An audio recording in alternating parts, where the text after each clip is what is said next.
I don't know about you, but I've been obsessed with this World Cup, and it has also reminded me about how Confucian values has impacted my footballing career. I'm a football coach and a fan myself, and I've spent countless hours debating tactics, team selections, and footballing philosophies different nations should be playing at this year's competition. But growing up, I spent a lot of time studying Confucianism and reflecting on its teachings.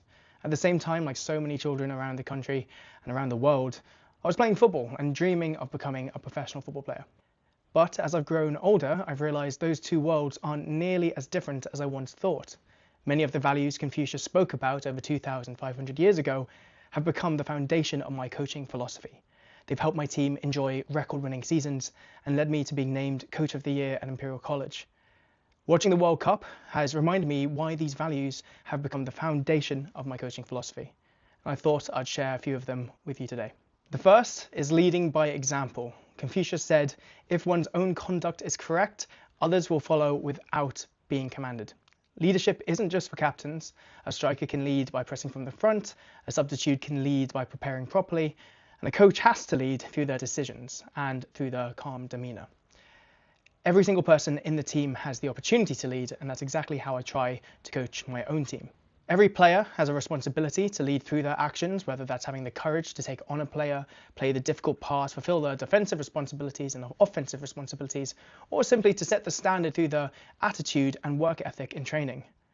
It's really important that everyone understands that leadership begins with themselves.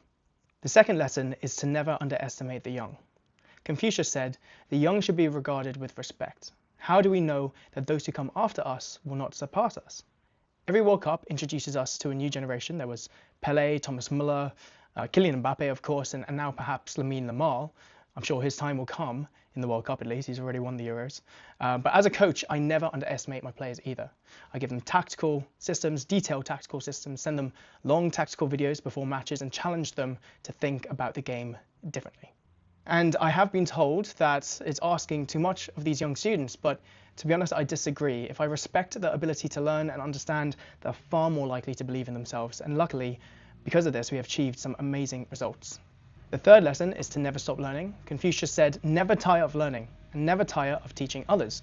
And football is one long lesson. Every training session, every match, every mistake, every success, there's always something to learn. And that's exactly what I hope every player takes away from being in my team.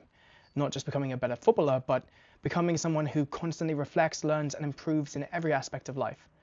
As a coach, it's something I have to do every minute in training, every interaction with the players, and constantly before, during, and after a game. Constant reflection on my communication, tactics, and player management, so I can continue trying to be the best coach that I can be. And finally, perhaps the lesson that ties everything together is responsibility. Confucius said, the noble person demands it of himself. The small person demands it of others. To me, that's what leading by example really means. It's about taking that responsibility. As a coach, it's my job to create a game plan that gives my team the best possible chance of winning. I have to understand the strengths of my own players, analyse the weaknesses in the opposition, and put together a tactical approach that gets the very best out of every individual. And to be honest, sometimes it works, sometimes it doesn't. But if we lose, I have to take full responsibility.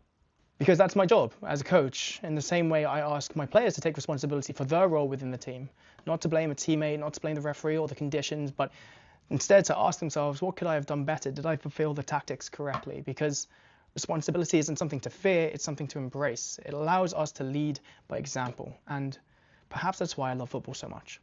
Yes, it's about tactics, yes, it's about winning, but at its best, football is about developing people.